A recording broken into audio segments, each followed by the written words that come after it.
Please join us in prayer and pledge. Let's pray. Heavenly Father, we thank you for this day and the opportunity that we have to gather together here and to conduct the business of the county. Lord, we pray for your guidance and direction and your wisdom in the decisions that we make. Lord, in this time of cold weather, we also do lift up those in our community who are less fortunate and maybe don't have a home to go home to and are dealing with homelessness. And we thank you for those in our community, those shelters that are serving them and meeting their need. We ask these things in your name. Amen. Amen. I pledge allegiance to the flag of the United States of America and to the republic for which it stands, one nation, under God, indivisible, with liberty and justice for all.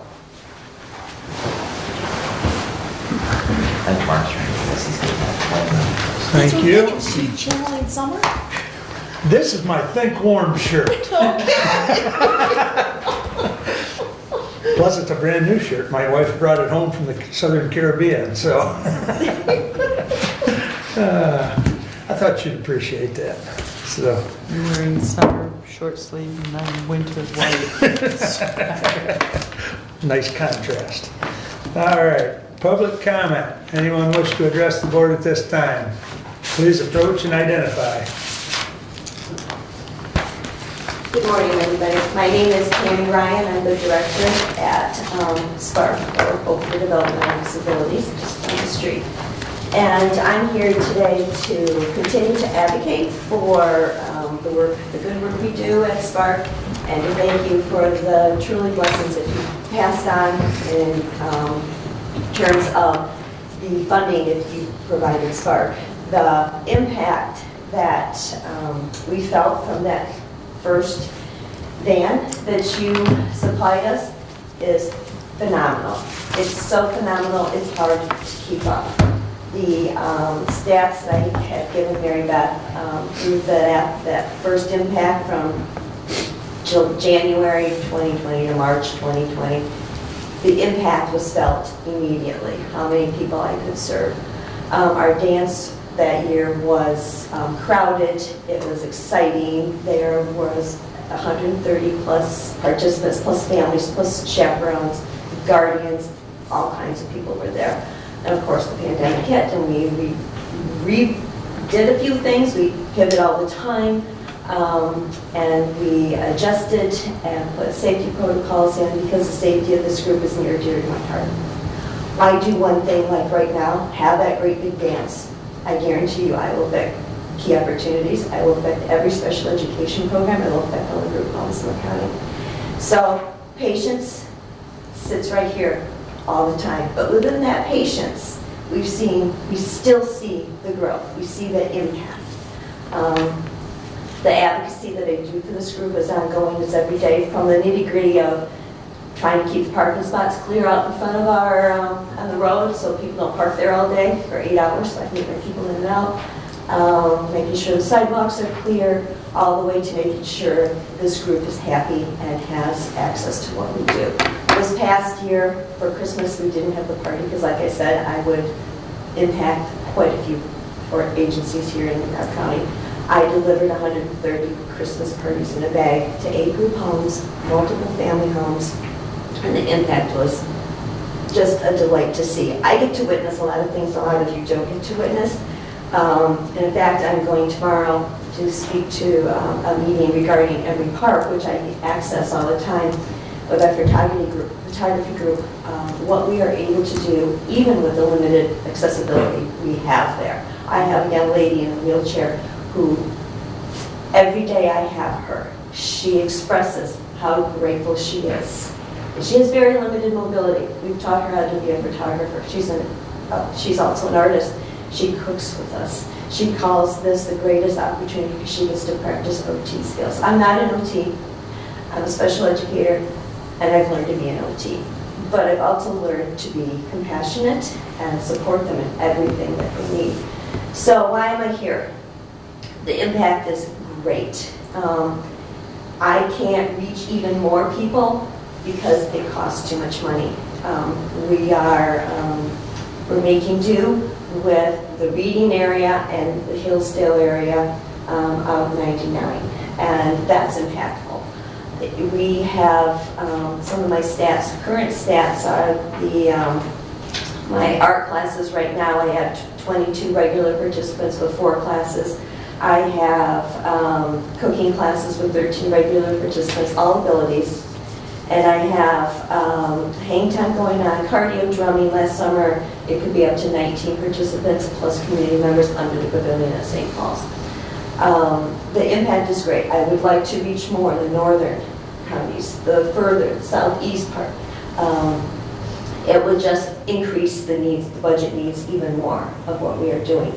So to clarify a few things, I think sometimes there's confusion with our name. Hope for Developmental Disabilities is our nonprofit name. I started that right within 2 years, 16 years ago. And when we had access to the building downtown, we named it St. Paul's Ability Resource Center. We are able to use so much at St. Paul's. We use their gym. We use their parking lot for bike riding.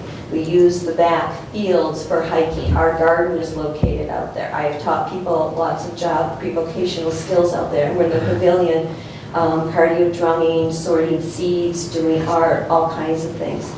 We are not a line item in their budget, not at all.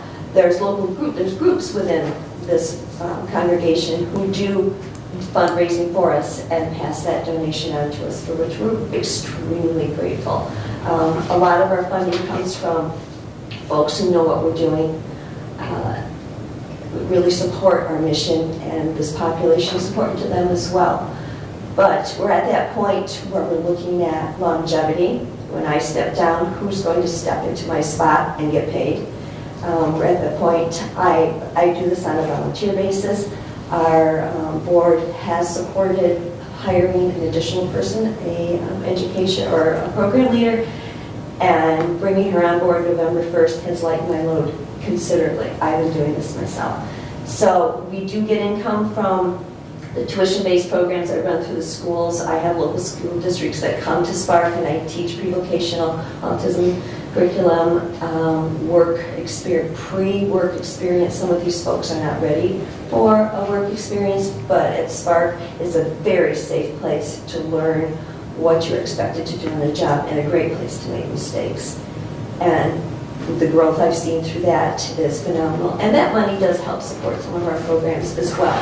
So I am looking to increasing that support, and that's part of Mary Beth's presentation, so that we can increase the funding so that the executive director position, which is mine, can be funded as well. Are there any questions? Can I ask them? Sorry. Are you going to stick around for Mary Beth's? I had cleared everything so that I can stick around. Thanks to all the illnesses going around. We don't have anybody this morning because they're all home sick. Okay. Thank you very much. Yeah, thank you, Tammy. Anyone else wish to address the board at this time? All right. Consent agenda? Move to approve. Support. Moved and supported. Any additions or corrections? Hearing none, all those in favor signify by saying aye. Aye. Opposed, same sign. Correspondence is listed. You reading emergency unit reports are in there and some other information. Keith will not be here this morning. I understand he's ill or not feeling well, so however you want to say it. So we'll try and fit him in at a later point in time. So, because I think we had talked about having him come quarterly. Yep, okay. Anything else on correspondence? Hearing nothing, would look to approve the regular agenda. We need to, I would move to approve the regular agenda with additions of resolution 22-008 underneath the budget chair and 22-009 underneath the Sheriff's report, management, and personnel.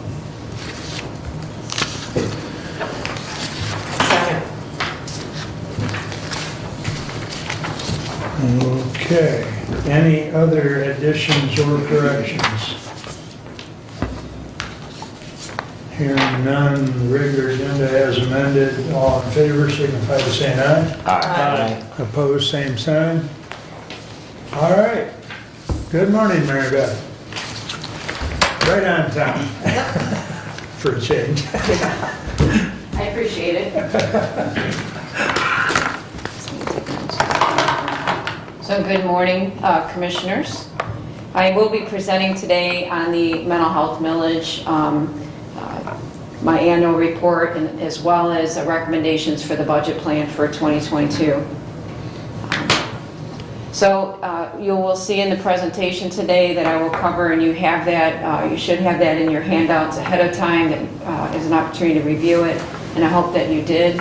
I will be covering the 2021 budget to actual, as well as the 2021 outcomes for what we utilize the millage dollars for, and individuals and services that were covered and provided. And then I will be looking at the proposing budget and plan for 2022. So you'll see here, this is a current summary, January through November comparison. And you will also see in this, this slide what the comparable for 2020 as it relates to 2021. One of the things you'll see is that there was a slight decrease in anticipated revenues relative to the millage. So in 2020 we had about 690,000, and in 2021 it was about 670. So about a reduction of $20,000 in revenue received as a result of the millage.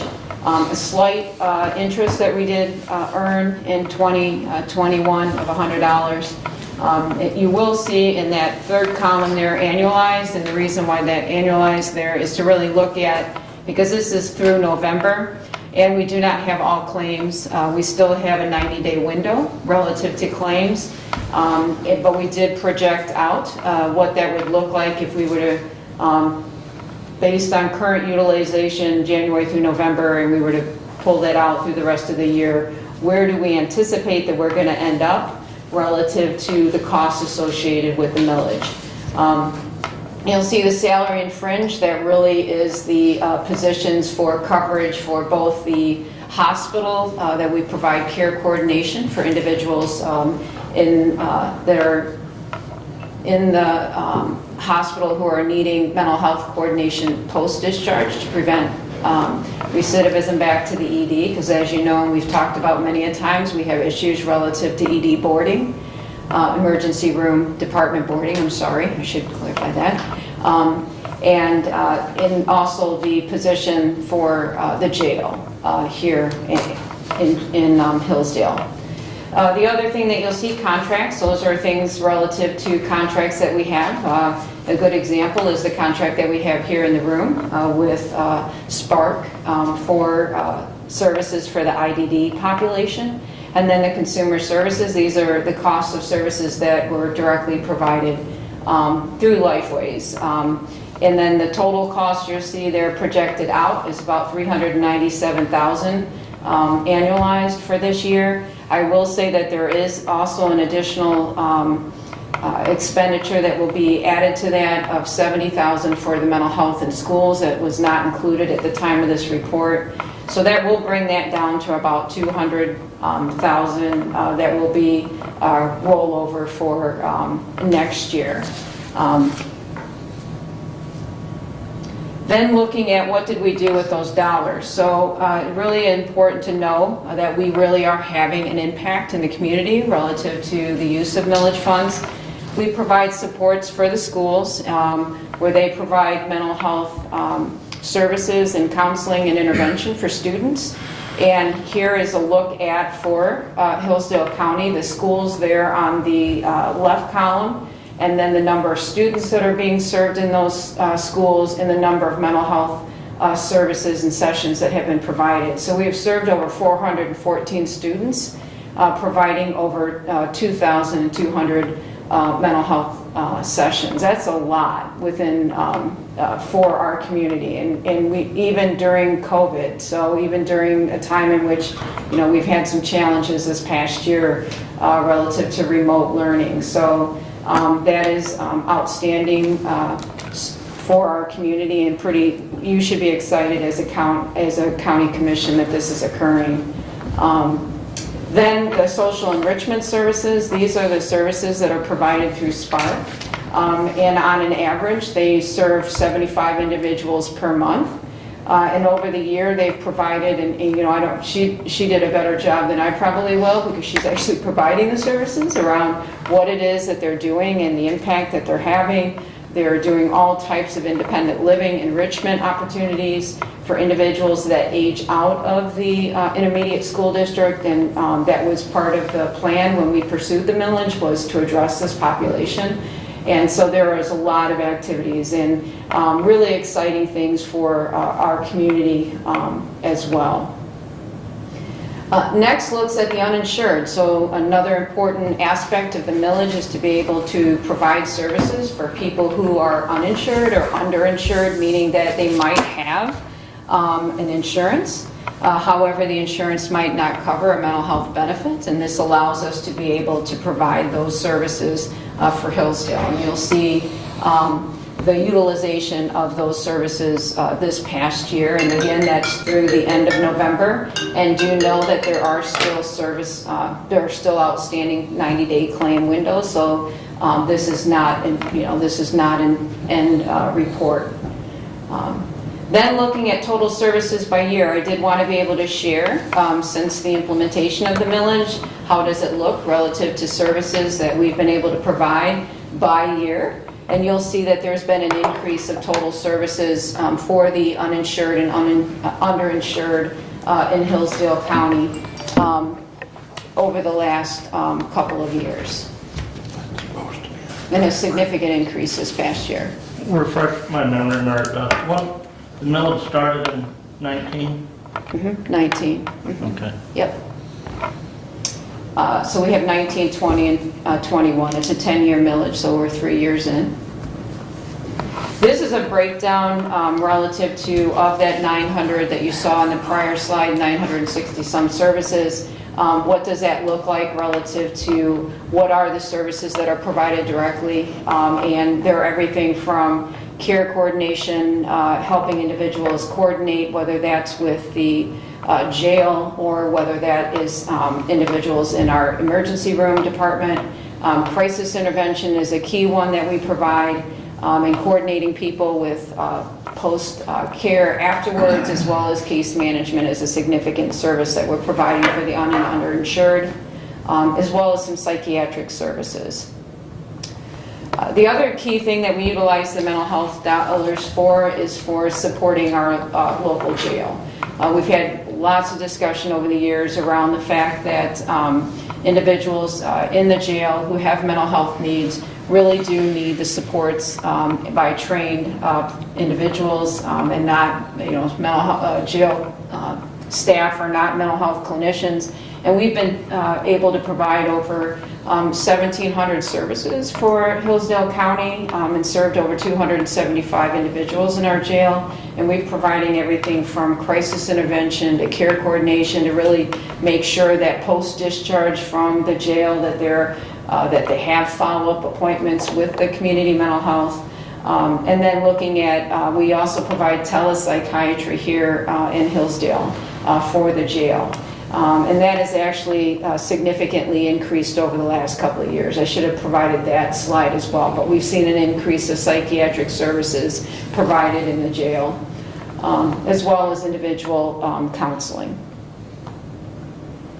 So when we look at this next year, really, again, this is from the numbers that we received from the county. An estimate of potential millage revenue is close to $690,000.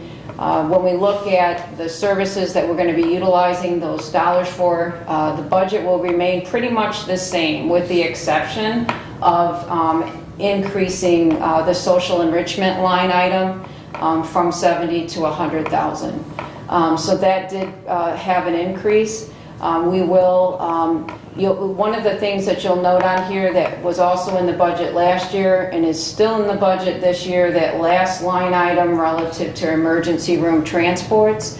There's been a lot of discussion, a lot of work that we're trying to do relative to supporting transports that are needed out of the emergency room for individuals with a mental health need. There are dollars, so it's important for the county commission to remember, again, that there are dollars being earmarked for being able to assist with that. The important thing to remember is that if they have prior coverage, that has to be billed first before you can utilize millage dollars. So, but we do have the funds available to assist with emergency room transports for those with mental health needs. I think it is important that we continue to earmark some dollars for that, because there is some work that we're trying to move the needle on that with. And with that, that is the budget for this next year, and it aligns with what we put in the budget for this prior year. And now I will leave it to any questions of county commissioners.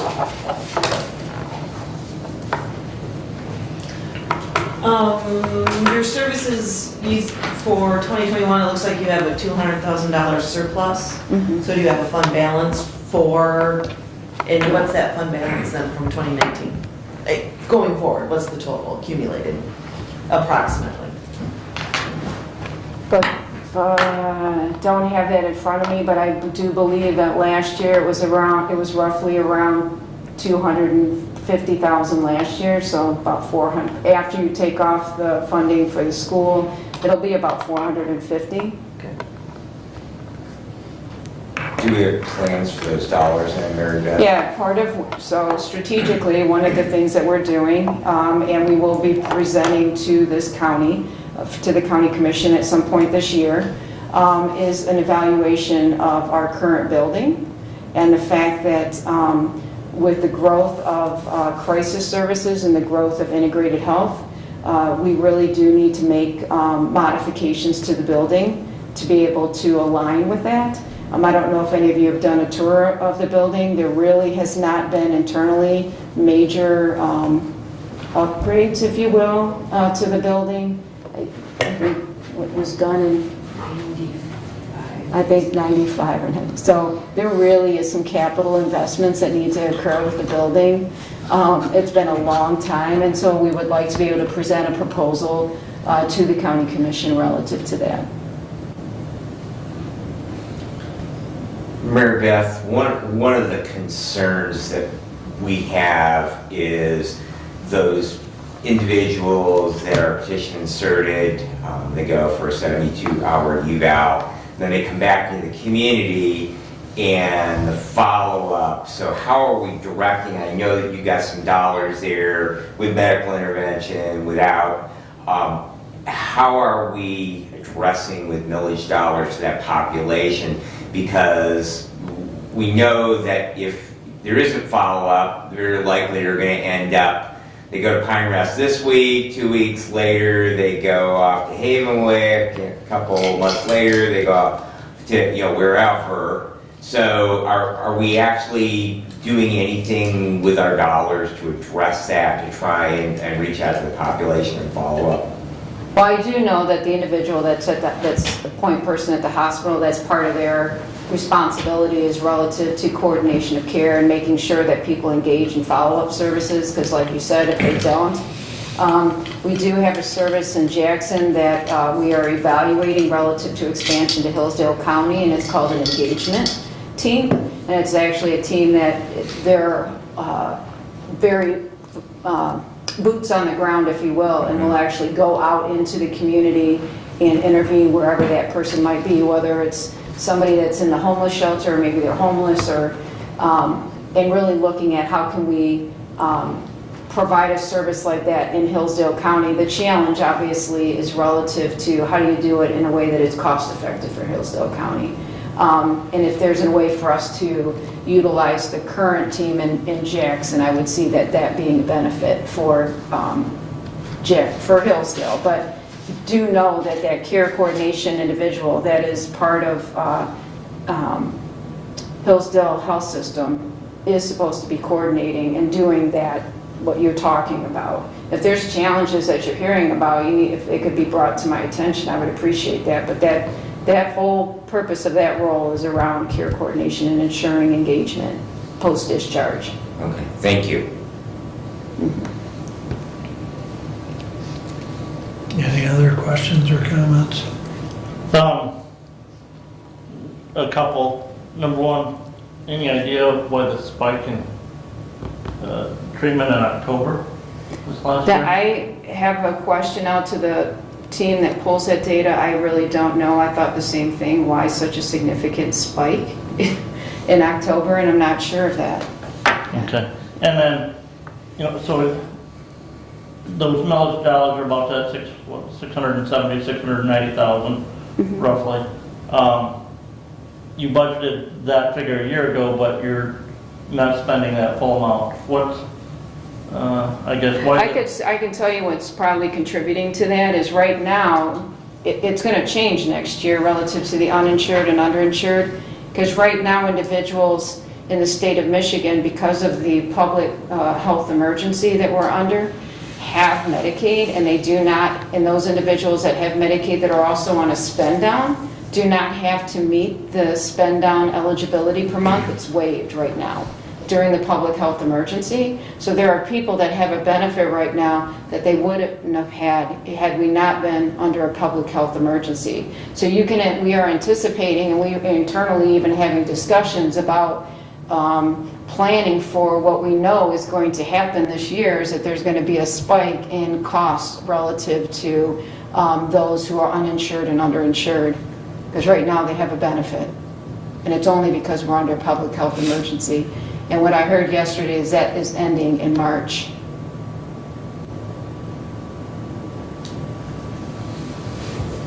So right now those expenses can go to Medicaid. It won't next year.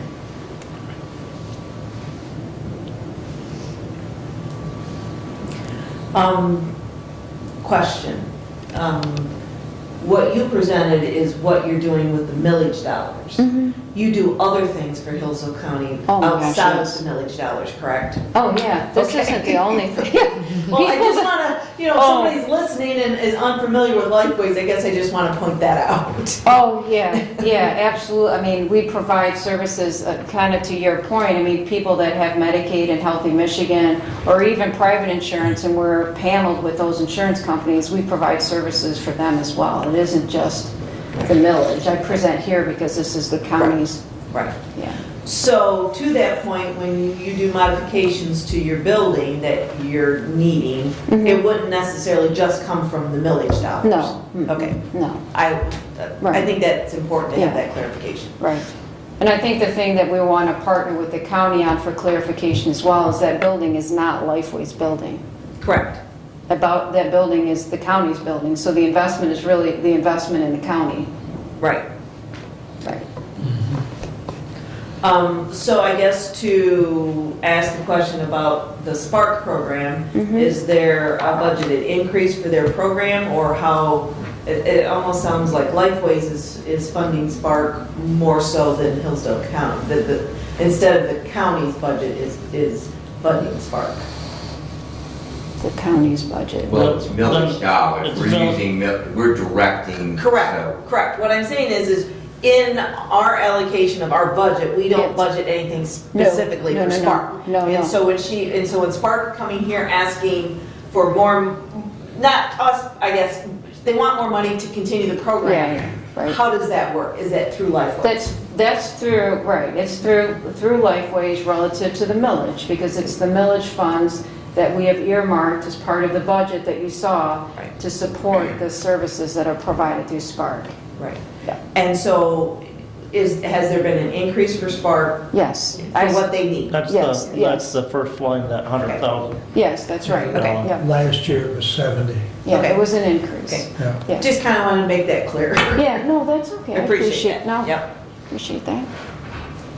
Yeah, so those are Hillsdale dollars that Right. are going to support. Yep. Yeah. Yep, yep, Okay. okay. Anything else? Thank you very much. Well, thank you, Mary I Beth. appreciate it, thank you. All right.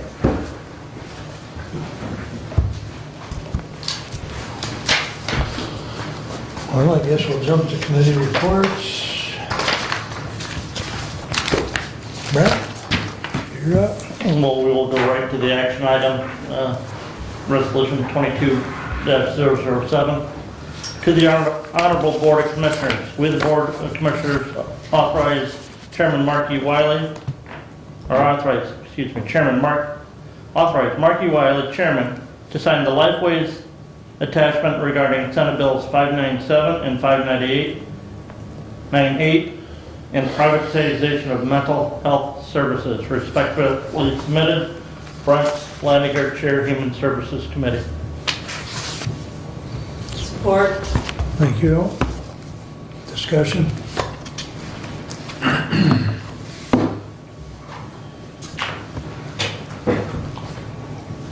Go ahead, Brett. I will just add that we have not heard back from the judiciary yet. We're still waiting for any input from them on that in regards to the effect that the proposed bills would have on the delivery of mental health services.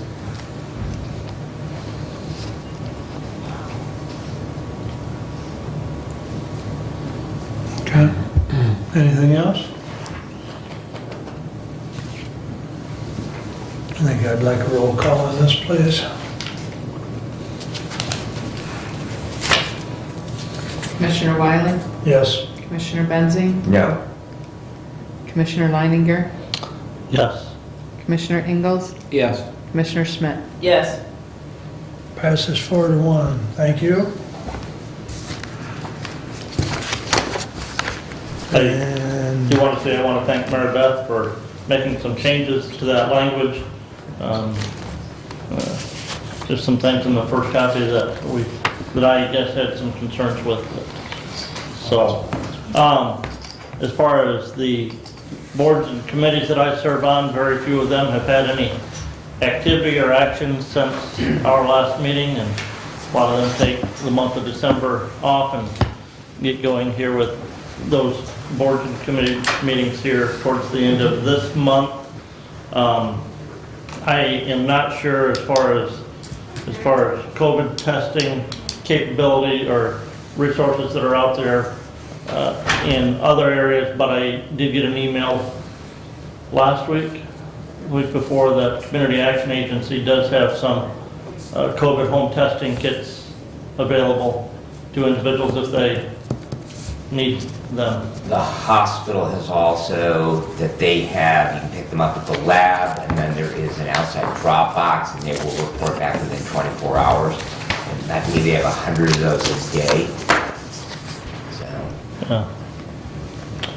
And those are free? yeah, Both those are places? free. Yeah, those are free. Yeah, of course, come Saturday, if you have health insurance, you can have 8 a month free, And you Free. can pick those up anywhere? covered by your health insurance company. Not subject to deductible? Is that, because I heard that this morning on the news, and I was curious about That I have not read yet, Okay. but my understanding is that those are supposed to be part of the preventative care benefits. So that should be. So that would be covered 100%, irregardless of the deductible. Right. Right. However, premiums are determined by usage. Oh, I know. But they're free. Yeah, Hands full. There ain't no such thing as a free lunch. there is no such thing as a free lunch. That is true. And that is all that I have today. all right. Does anybody have any questions?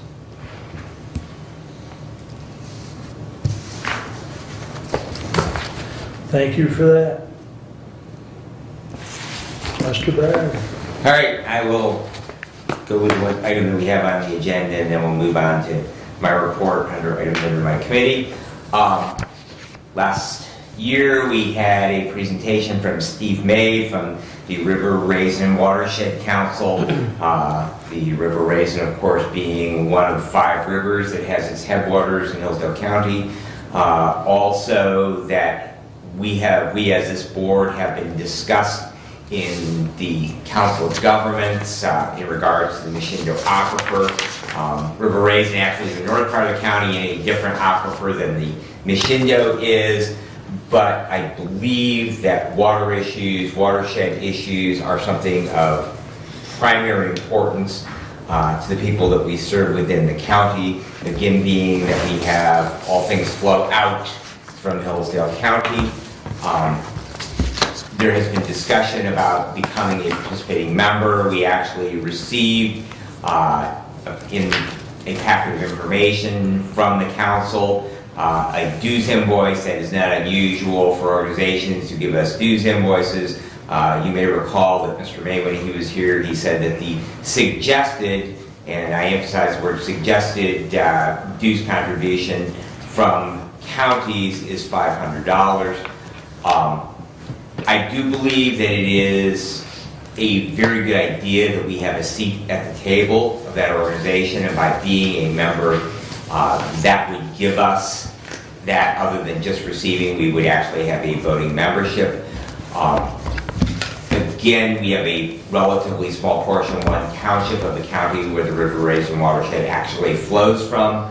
I would propose that we do join them. However, because of the size of the watershed within the county, and since it is a suggested membership, that would reduce that by half. And so I would move that Hillsdale County join as a governmental member of the River Raisin watershed, paying a sum of $250 a year for dues. I'll support that. Discussion. This is one of 5 rivers with headwaters in the county. We're not a member of any other watershed council. I don't feel it's necessary. And my counter to that is we have not been approached by, I have no skin in the game in regards to this. Actually, the watershed is not in my district. But again, if the St. Joe River or other watershed councils were to approach us, similar circumstances, that we would then be able to participate and in discussions, and as a voting member, that I would advocate that we be part of those, much like we are many other organizations that directly affect the population of the county. I would concur with that. You know, one of the conversations that Brad and I had on this was we don't know until the geological survey is done with the Mishindo Aquifer. River Raisin is more than likely part of that aquifer in some way, shape, or form, because we know that aquifer extends over into Lenawee County where really the bulk of the River Raisin runs. It would be a good idea to be at the table if there's something, you know, decided, you know, via that council, especially with some of the activity with Lake Erie and that, you know, that water. Agriculturally, we don't want to be left out of the table or away from the table. So, But as a private property owner, I want less government intrusion and less government involvement in my private property. And just creating and sustaining other government agencies to say what I have a right to do on my private property is not anything that I can support.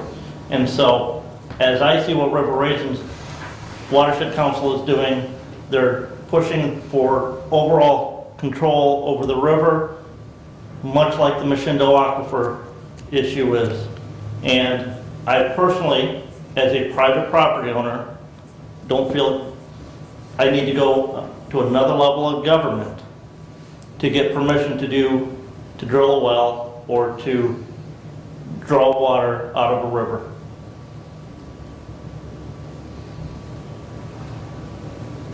you got anything to add? So, well, the first point I would make is that they are a private nonprofit. They are not a governmental entity. Mm-hmm. And I would also, though, add that I concur with you that from when the Mishindo Aquifer issue was first brought up back in 2011, I raised the same concerns, Commissioner, in regards to withdrawal. We have a long, long history in Michigan of riparian water rights. We own the water underneath our dirt. And I agree with you 100% in regards to asking permission from government to utilize my own property. However, I believe that when we were talking about organizations that influence policy, and that's really what the River Raisin Watershed Council is, and many of these other watersheds, they are organizations, NGOs, that influence public policy. And particularly when we were talking about the discussion of water that flows to the Lake Erie Basin and having significant effects on agriculture, which has been a discussion in the past at Farm Bureau in regards to policy discussions. I know that former Commissioner Weldon and I participated in a group that specifically discussed Lake Erie and the addition of nutrients, or the potential addition of nutrients from agriculture. And so that is why, another reason that I feel that it is important that we have some input in regards to what policy comes out of that organization. Who's going to provide that input? Meaning, who's going to be on the watershed council? You know, and again, that I would defer to the commissioner in whose district that is. If Commissioner Leininger or whomever represents that district. What township is it in? There is, It's in Somerset. there is, Somerset Township. Okay. there is a very small portion of Somerset Township that, It runs through, where that watershed starts. starts. It does come a little bit south of US 12, but the majority of it is north of US 12 and east of Jackson Road. Okay, Lombard Lake is the headwaters. Lombard Lake. Yeah. Okay. I lived on the River Raisin for 25 years. My parents lived there for over 50 years, so. And to answer your question, that I would be, well, I've attended a few of their meetings, so, and I would be happy to serve in that role if that is the desire of the spot. Okay. I know that you have concerns about, and, you know. I was just, Right. when you said we were gonna have, somebody at the table, somebody from this board Right. would be appointed to be at the table is what we're talking Correct. about. Okay. Correct. And that's really what I was Right. asking. Okay. And also, just as a sidebar to that Commissioner Ingalls is, you know, a strong participant in activities in regard paddleboarding, things like that. And so if he had interest because of the recreational aspects of the river, that, you know, I would be more than delighted to have him serve in that capacity as well. I know that because he does represent our presence to the parks, and has expressed a significant interest in outdoor recreation projects, and you know, I would be more than happy to cede to him on that, and support him being our representative.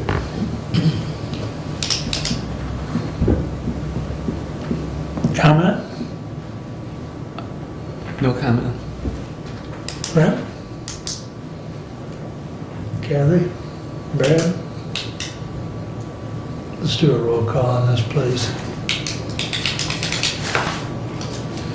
Commissioner Benzi, Yes. Commissioner Leininger, No, Commissioner Ingalls, Yes. Commissioner Schmidt, No, Commissioner Wiley. Yes. Passes 3-2. Now, who's gonna sit on it? Brad, I give to you. Like I say, I will be more than happy to do that. We default to you then. Okay, Very good. So we'll follow up and with an appointment, I would assume, at our next meeting. Yeah, we can do that by resolution, I would presume. I would presume that would be the best method of doing so. Okay. All right. Please continue. All right, moving on, thank you. All right, I did hear back from Tom Thompson regarding the use of special assessments for funding public safety radios. That vehicle is relatively limited in uses for counties and a little bit different than townships, so we are unable to do that. So if we were going to the taxpayers to fund an 800 megahertz radio project for the county, it appears that it would require a vote of the people, of course, and the assessment of some form of a millage rate based on the numbers. In other words, if we kind of backed into a number with the engineering estimate, I hate to, without actually getting a quote from anyone, but just under a mill, I believe about 0.95 or 0.96 for 10 years, would generate the 13.2 mils or $13.2 million with taking the $12 million engineering estimate, adding a 10% contingency to that. So that's without any contribution in the form of Arbor Funds. If we were looking at financing the entire amount, it would be slightly less than a mil for 10 years. So we do have a meeting scheduled on the 26th of January with representatives from Motorola so that we can actually generate an actual quote. We will also be reaching out to the company that has constructed or is in constructing the Branch County project. That is not an MPSC system. They have actually built their own system, but we will be reaching out to them as well, talking to them and getting a quote so that we can at least see what the cost differences would be a Motorola project versus something similar to what Branch County did. The Hillsdale County Fire Academy started last night. They will meet 2 nights a week, I believe, through May. All but $250 per student of the cost of that academy is covered by a tax on fireworks in Michigan. So you may recall we legalized the sale of fireworks several years ago in the state, and there is a tax on all of those, and that does support. Yes, sir. They postponed that 1 week, starting next week. Next week? Okay. Yeah, due to an illness with okay. the instructors. So. All right, very, thank you. I had not gotten that word from Matt. All right, some updates from the Sheriff's Department. The Sheriff has, in the last year, has actually brought on board 2 canines. He has one that is out and about in the county. He also has another canine that is specifically based at the jail. A little bit different roles. The canine that is used in the jail is also being used in schools. They can do locker searches, other items like cell phones, and so those 2 units are out and about in the community.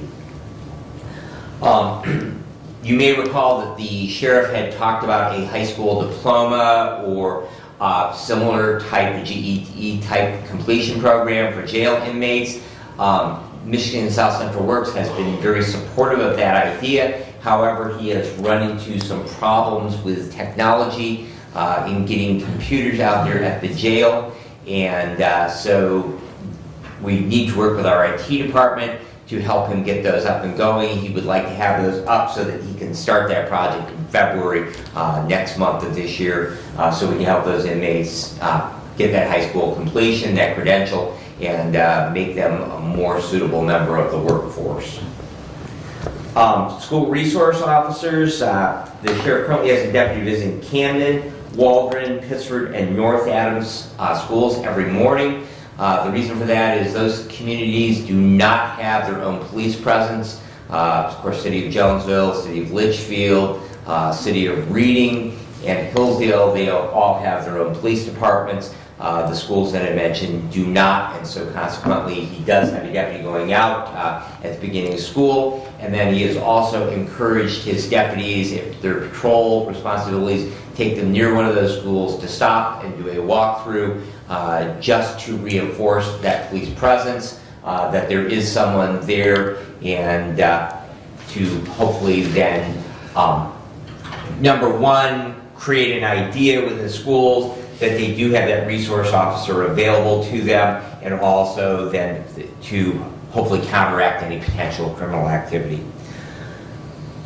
His community service program has been very successful in the past year. It's pretty cold out right now, and so the need for that is significantly diminished.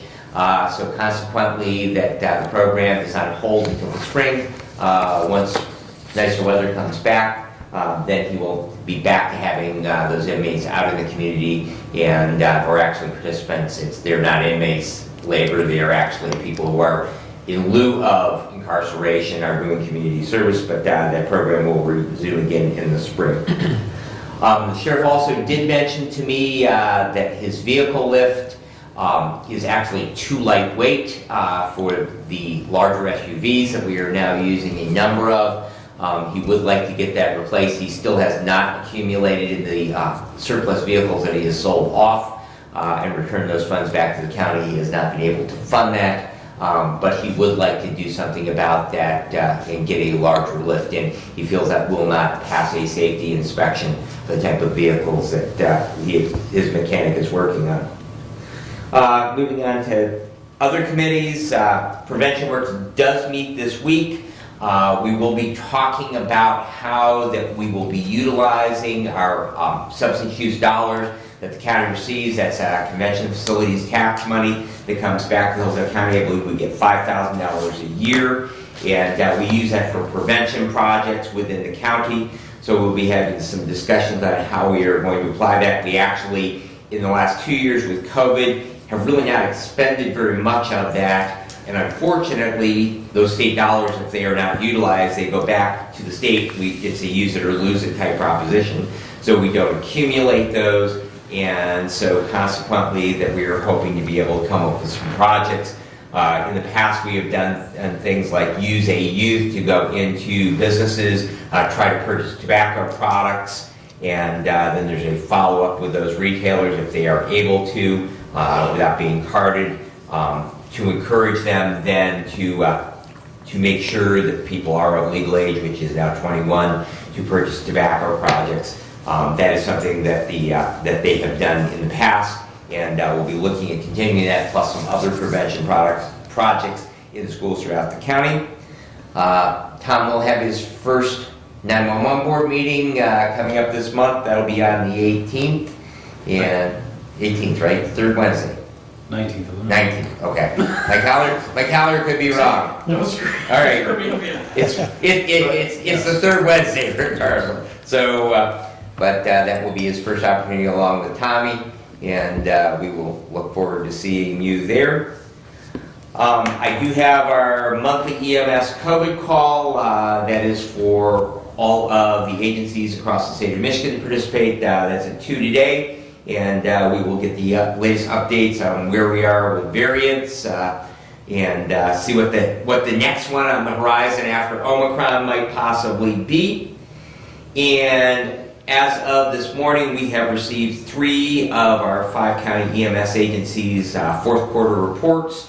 I received one this morning. I did email Carol last night that REU and Hudson, they are both complete and ready for payment. I did get Wright Waldron's this morning. I will take a look through that, the documentation on that. And Dennis also had an issue with one of his insurance certificates. They have to provide those to us once a year, and so he was planning on getting that this afternoon. And once we have that in hand, then I will get the approval off to Carol on those. And that concludes my report, unless there are questions. Questions? Yes. Vehicle lift. Yes. What's the heavier vehicle? Is it the purchase of the Hummer, or is it the free gift of the Hummer that's requiring the lift? No. It is the Explorers that we use there. But we've had them. for We've quite some had time. them, but right, we've had them, but the lift is not. It really is too light, the one that we have, to be lifting those vehicles. It has been all along, and just as we get more wear and tear on that lift.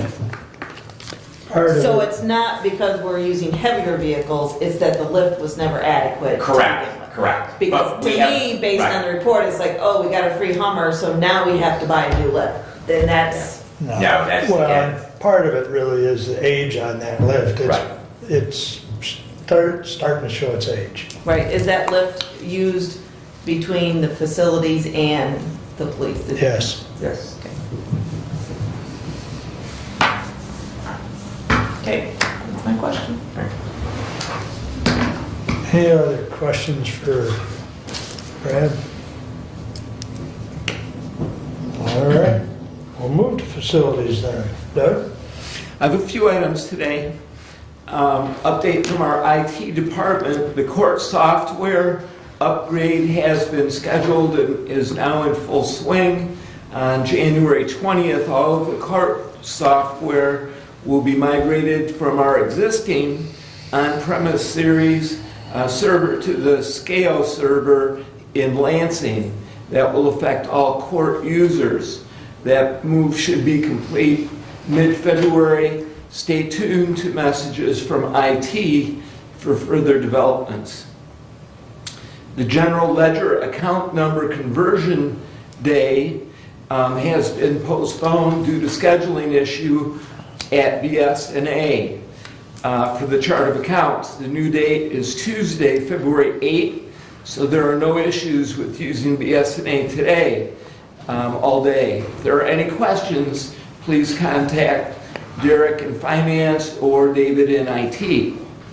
Also from IT, they are working on moving fax lines from phone lines to internet faxing by June. I was part of a Zoom phone call provided by EDP and Hillsdale Hospital regarding the vaccination and updates on what the hospital is doing right now. They are providing vaccination clinics. They are also providing testing supplies. The hospital's main focus for everyone is to keep their employees safe. In particular, the current hospitalization, according to J.J. Hodshire, 86% of the hospitalizations have not been vaccinated, 90% in ICU are not vaccinated, and 100% on ventilators are not vaccinated. This information was provided Friday by JJ. What was the first statistic you gave? 86% of hospitalizations not vaccinated. All those percentages are not vaccinated. ICU is 90, 100% on ventilator. The current percentage of vaccination rate in Hillsdale County is 39%, as stated by JJ. And so, as a result, what they are trying to do is put together programs that can help make everybody healthy. That's their plan.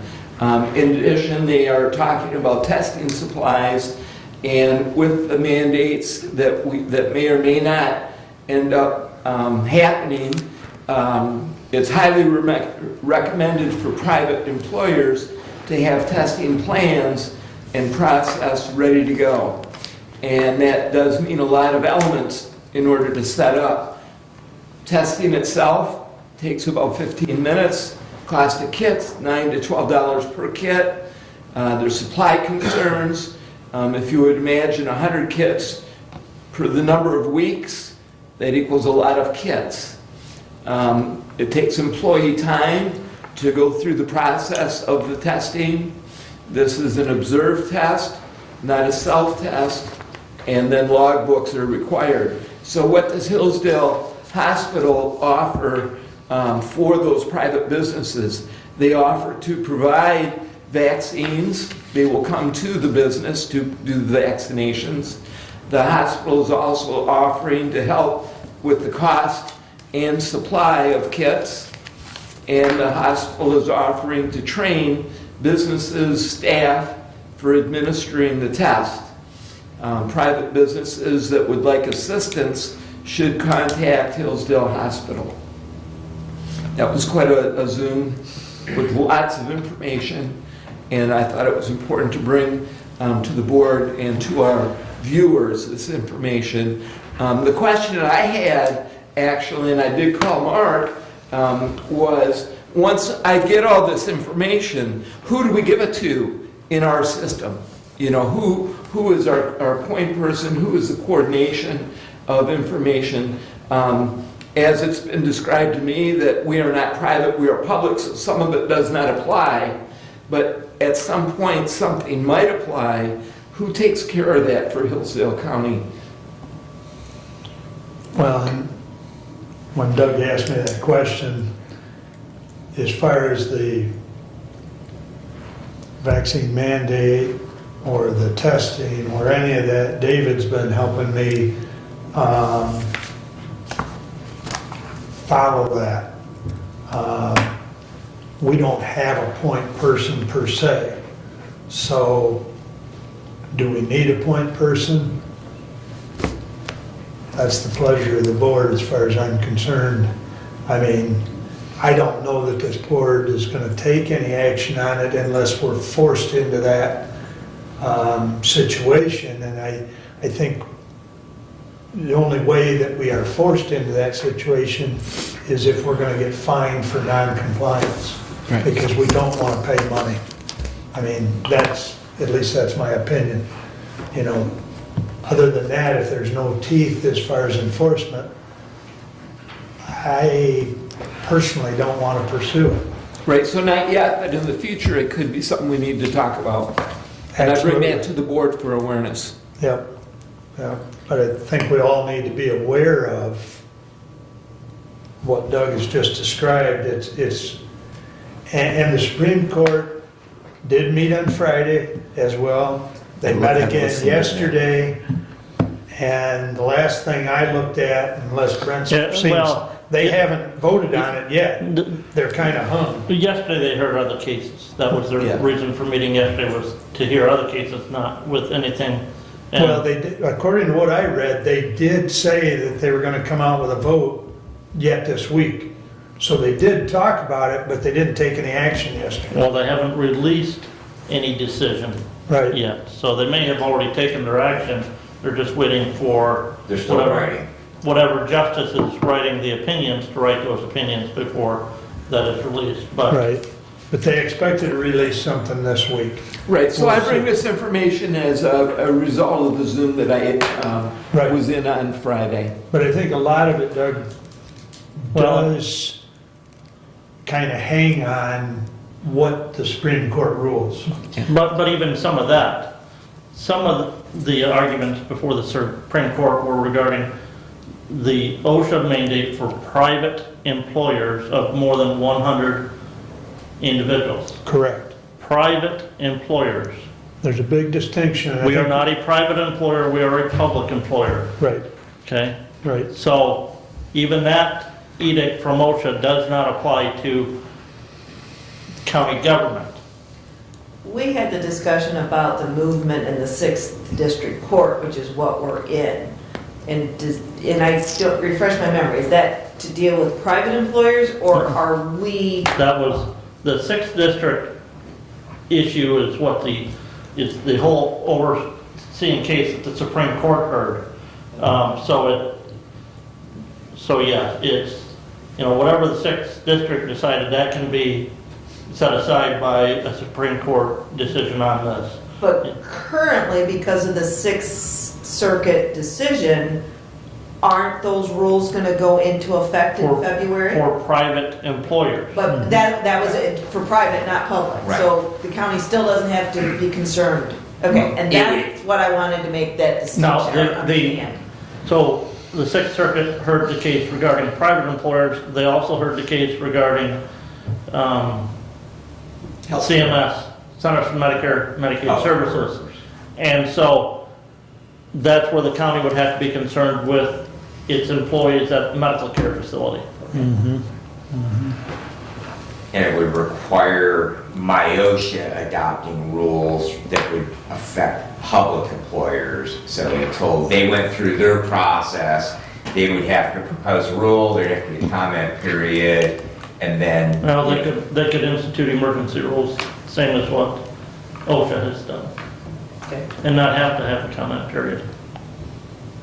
But of course, that would be challenged.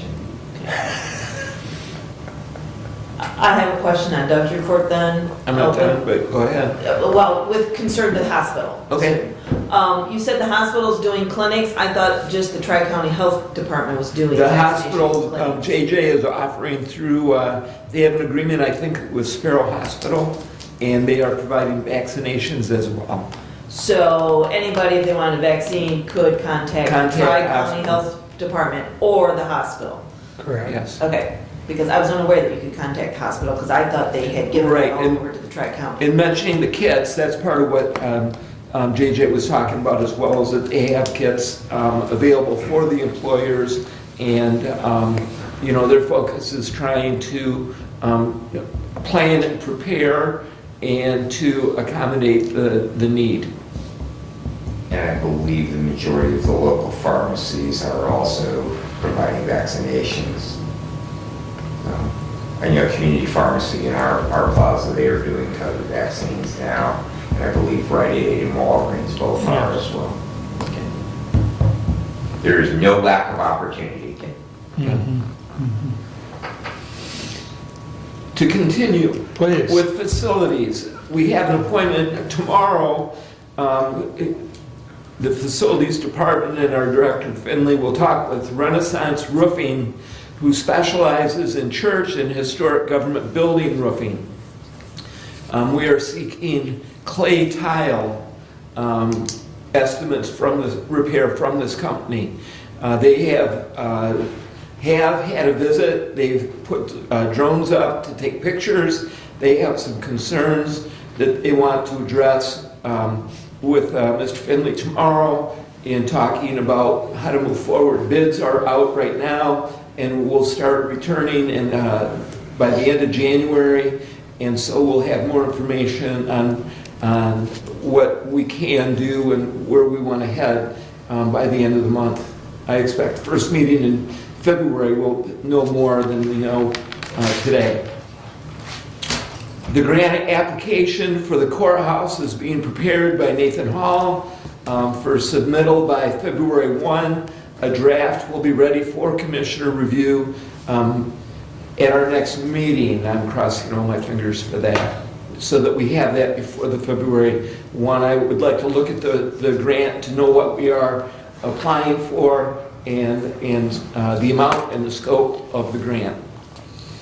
Clarification on that. Is Yes. Nathan Hall filling out the grant? I thought Judge Lisney was. He's preparing the grant, as far as I know, with information from Judge Lisney, Okay. also from information from me, and the board will be, at our next meeting, we'll have more discussion on this grant process, and I hope they have that buttoned up and ready to go, so that we know what we're doing better.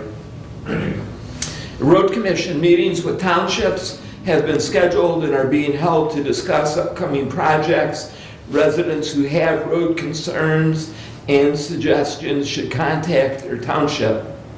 Board of Commissioners will have a discussion in the next few weeks regarding the possibility of changing the structure of the Road Commission as defined in Act 283 of 1909, Section 224.6. I ask Commissioners, please review that act. I hope to bring that discussion to our next meeting. Doug, are you going to forward us that citation? Sure, I in can an do that. email what our reading Yep. assignment is, please? Yeah, it is exactly Act 283 of 1909, and the section number is 224.6. You're going to email that? I will. Okay, Yeah. perfect. I will. BMCL 224.6. Email me those all, please. I will. Thank you. Okay, the next road commission meeting is on this Thursday, January 13th. And that does complete my report. Thank you so much. I do have a question then. The Region 2 planning, this flyer that was in our packet, it sounds to me like it affects Hillsdale County. Is somebody from Hillsdale County going to be there? I don't know the answer to that question. I do know that Region 2 was here last month and with information that was rural. planning for the next 4 years, I believe. You know, John, I think, attends those meetings. However, there's a road commission meeting at the same time, so I don't know how they're going to work that out.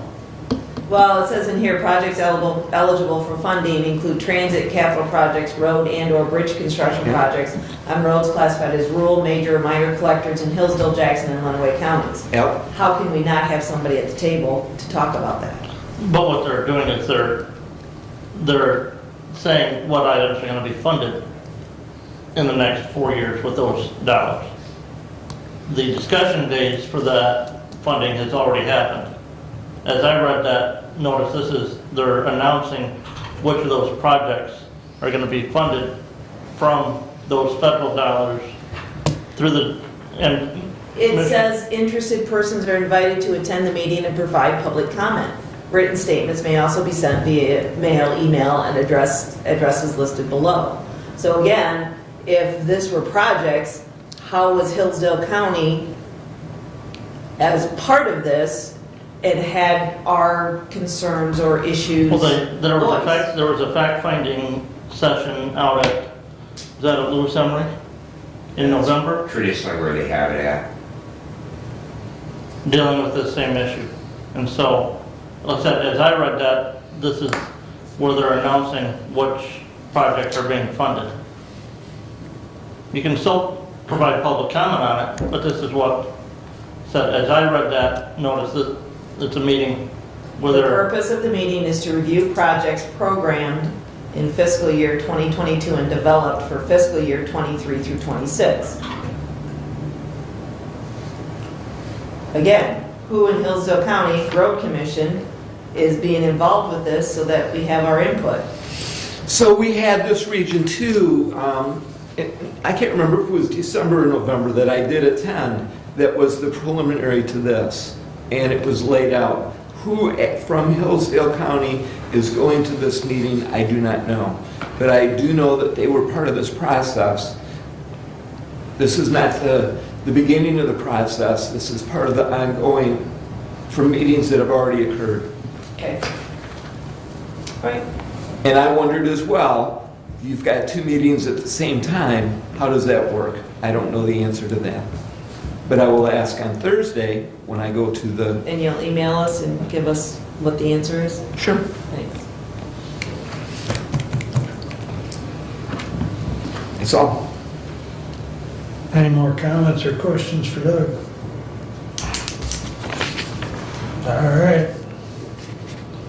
Kathy, you have the floor. All right, resolution 22008. To the Honorable Board of Commissioners, we recommend payment of $3,442.88, which covers the period of January 1st, 2022 through December 31st, 2022, to the Broadspire Services, Inc., P.O. Box 404579, Atlanta, Georgia 30384-4579, for the county share of the third-party services fee and reinsurance premium for the self-insured workers' compensation program for the fiscal year 2022. The balance of the $2,705.12 will be paid by Hillsdale County Medical Care Facility. We further recommend payment of $3,442.88 be taken from the workers' comp budget account 101.00.871.995. Respectfully submitted, Kathleen Schmidt, Chair of Budget Committee. support. I think Jody can make that correction on the 22. This could have, had we, if we didn't get it done in time, because this came out of the treasurer's office, as well as, accounts payable, but in past years, this has just gone in consent, but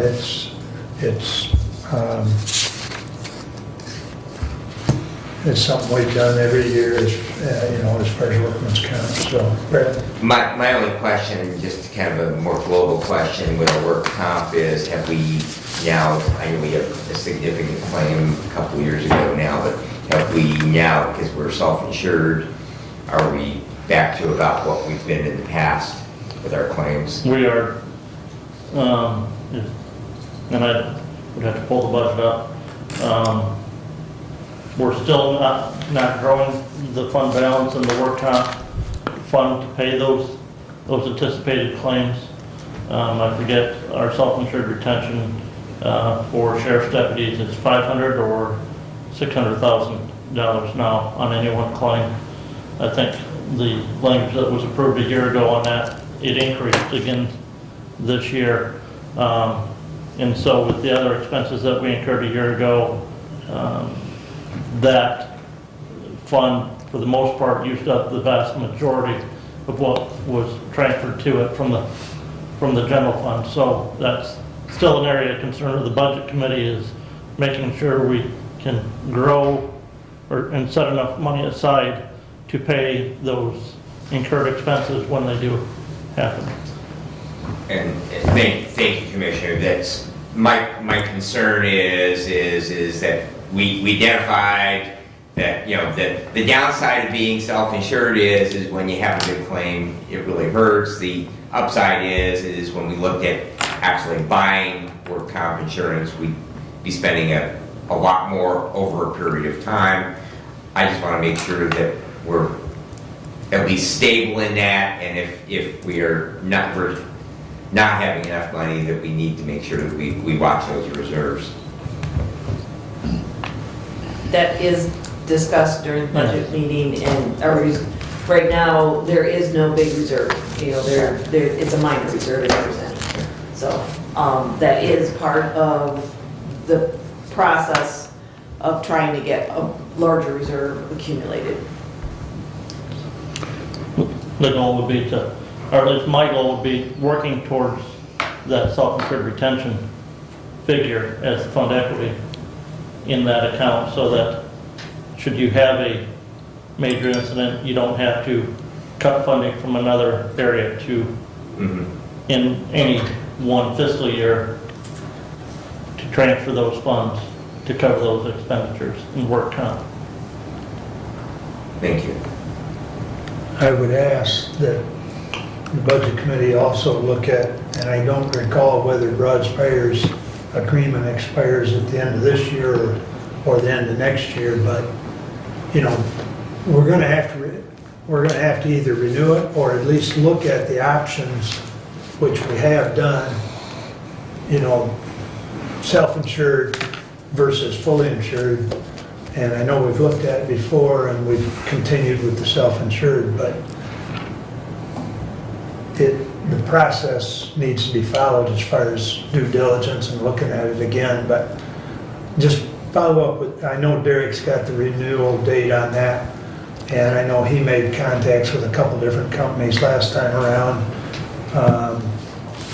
But it's something that we need to stay vigilant on from a cost standpoint. Sure, will do. Appreciate it. So, anything else on the resolution 22008? Hearing none, all those in favor signify by saying aye. Aye. Opposed, same sign. Thank you, please continue.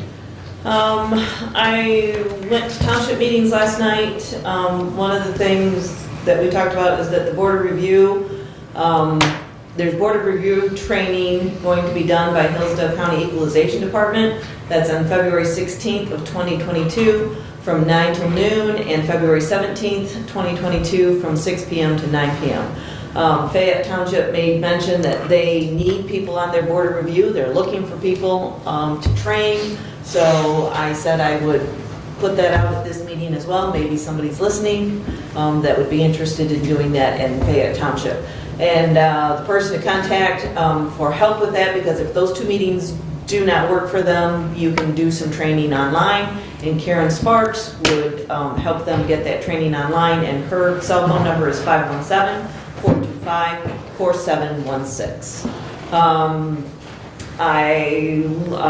Litchfield Township and Scipio Township. Litchfield Township, I believe their application for ARPA funds is in, and they expect those to be approved. Scipio Township voted last night to apply for their ARPA funds. The deadline for applying for your ARPA funds is January 12th, 2022 by 4 p.m.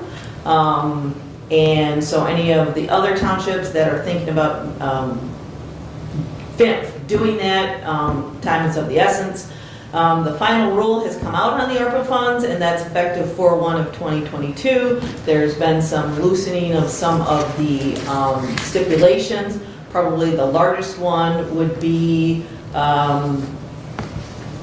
that these locales who receive less than $10 million can elect to have all of their allocation considered lost revenue, and which then allows them to spend it on governmental services.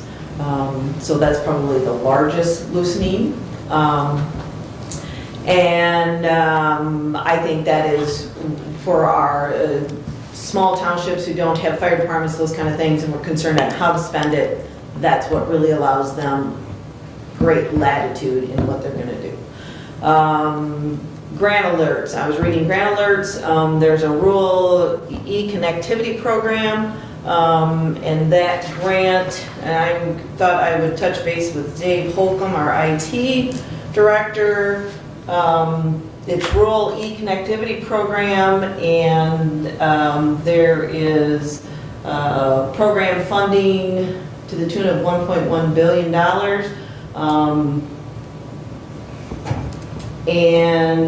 Those applications are due by February 22nd, 2022. The other grant alert I noticed was for fiscal year 2021 staffing for adequate fire and emergency response. And those grant closing dates is February 4th of 2022. So I didn't know if our fire departments and maybe ambulance services, I'm not sure if that's emergency response or not, they're aware of those and in the application for those grants to help with staffing.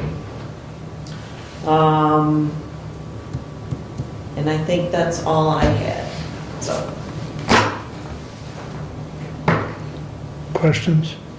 I was at a meeting on yesterday, and the ARPA funds, and the question was brought up at that meeting. I'm wondering, how is the process moving along for our decisions on our ARPA funding? And I'm wondering about input from commissioners as well. And if we can have maybe a summary as meetings go on, so that we as commissioners can be in the loop and know what's, how it's proceeding with request as we go. I will say that the budget committee is trying to schedule a meeting for this week to go over, well, Brent is shaking his head no, so hopefully early next week that we can sit down, have a meeting, and kind of go over our list in light of the new final rule proposal, kind of get our list together, and prioritize it according to the budget committee aspect. And then after that conversation's had, decide whether it then comes to this board next and have a conversation, or whether we talk with facilities, IT, and kind of get their input first. But the first step is that the budget committee needs to sit down and kind of get more concrete on our priority list. And again, knowing that these numbers are not, they have, there's been no bids, there's no, these are guesstimate numbers. And so that is what we were talking about. So one reason I bring that up is that in our budget process, commissioners were not involved in the budget process, and part of the discussion and statements that were made were when we asked questions that, we should have brought things up earlier in the process, and why are we talking about this now? We're ready to vote, Right. I would like to be in that process, and I think other commissioners as well, so that we can be at the front end rather than the back end. Because on this, at the back end, I'm going to ask the questions. Of course you're going to ask the questions, and of course the commissioners are going to be part of that process, because the budget committee isn't going to determine what projects the county does. But what I will say, that I would task any commissioner to talk to your departments and get an idea of what they're communicating to the budget committee as to what they consider their projects are, and that way you can have conversations with your department heads or elected officials to get more background on what they consider their needs are. Because that's essentially what we've done is, with the ARPA money, is we sent out an email, I believe we sent out an email, we had a conversation with those elected and department heads about, hey, what are your concerns? What are your projects that you think might be eligible with ARPA? And I know we sat down specifically with facilities and IT on it. I don't know, and that Parks gave us their list. So that's what I would task commissioners with, is talk to your department heads and elected officials and have that conversation with them so you understand, so that you're in the loop as to what they inform the budget committee about. Thank you. With that all said, Kathy and I have had a discussion about getting this on the docket as a more in-depth board discussion. There's some things that she conveyed to me, much as the meeting she just described, before it comes to the board. So it will be as an agenda item, probably sometime in the next 2, maybe 3 meetings. Yes, and what I will say is that when it comes to the board, it's not going to be as a concrete proposal that the budget was. And not that the budget didn't have some elasticity to it, but it will not be in, hey, this is what we're proposing that we do. It's going to be more of a suggestion of, okay, this is where we're coming from. Now it's time that all commissioners have their say in whether you move things around. Yep, All right. very good. Any other questions for Kathy? I do have one. Yes. We need to follow up the River Raisin Watershed Council with a resolution to pay that $250. Would you please get with Derek where that $250 is going to come from? Yes, am I also going to get the resolution prepared? Either you or Derek, if you would, please. Yep, all right. I got the bill here from Brad, and I will talk to Derek on that then, Okay. and follow that up for the next meeting. And that can go on consent agenda because it's already passed, but I just want to make sure we follow up with the correct account number and Right. so on. Okay. All right, thank you. Okay.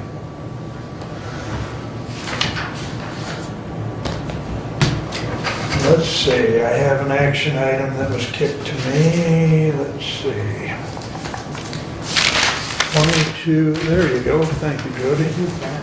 As it's in this stack, got buried. 22009 to the Honorable Board of Commissioners, we recommend Commissioner Benzing be appointed as an alternate to the Mid-State Health Network SUD Substance Use Disorder Advisory Committee as follows. Brad Benzing, first appointed 1/11/2022, partial 2-year term expiring 12/31/2023. 12/31/2023. Respectfully submitted for adoption, Mark Wiley. Support.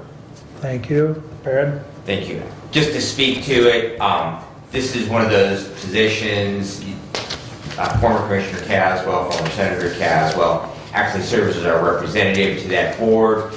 We have an alternate position. When he was appointed last year, we evidently overlooked the alternate position. So when our list of appointments came out this year, I did make note of that, and I've got a conflict is why I actually am not serving on that body. One of the other areas that has a direct conflict with that date, but I'm willing to serve in that position so we have it filled, and we'll make it happen if we need be, if Commissioner Caswell cannot be. That pretty much sums it up. Is there any questions or comments? Hearing none, all those in favor signify by saying aye. Aye. Opposed, same sign. Thank you. All right, I have a list. I will start with Terry's update from medical care. Good morning, we currently have 2 employees off work related to testing positive for COVID. These cases are outside family exposures. We have 0 resident cases at the facility. All direct care staff are being tested at a minimum of weekly, and last week we performed 431 rapid COVID-19 antigen tests. We are receiving near daily adjustments from CDC, CMS, and DHHS regarding changes to quarantine and isolation guidelines for healthcare workers. We again are seeing state and federal organizations not agreeing on guidelines or offering their own guidelines, which further complicates return to work and isolation timeframes for healthcare workers.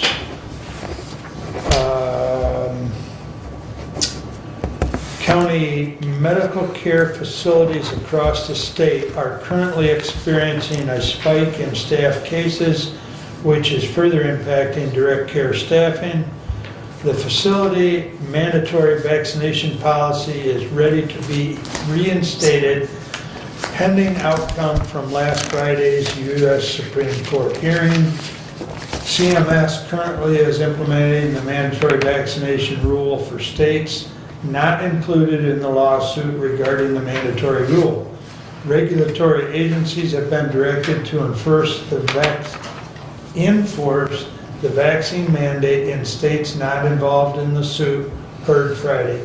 It remains unclear how the outcome of the suits before SCOTUS will impact Michigan, as we are not included in the suit. The facility vaccination compliance rate with mandatory rule is currently at 79.2%. Per the current CMS rule, the facility must be at 80% compliant by January 27, 2022. We are holding a vaccination booster clinic in conjunction with Branch Hillsdale St. Joe Health Agency today. Resident vaccination rate is at 93%.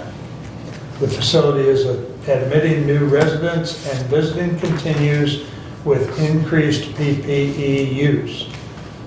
Anyone interested in becoming a certified nursing assistant, CNA, please contact the facility resource department, human resource department. Respectfully, Terry Esterline. So he had a little longer report today, but there it is. So, as I'm sure you can appreciate, they are watching this evolving situation closely to stay compliant. Okay.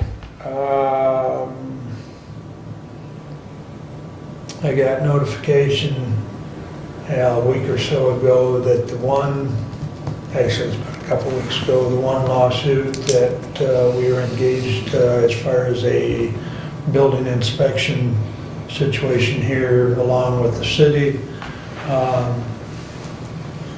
that Mr. Thompson, the city and the county won the case. So that one's done. The other one involving the Treasurer's Department, Hillsdale Justice League. But it would still be the city and the county, because it's the city treasurer and the county treasurer. Correct. And that has been basically dismissed.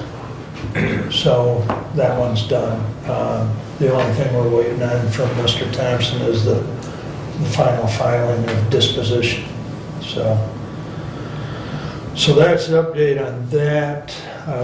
The Ohio, Michigan, Indiana Council of Government meeting was rescheduled for, I think I indicated to you last week, it had been postponed, or I did in an email. It has been rescheduled for 1:31 at 1 p.m., Bryan, Ohio. And there will be, and I'll get it to you as soon as I get it, there will be a Zoom link provided for anyone that wants to attend virtually.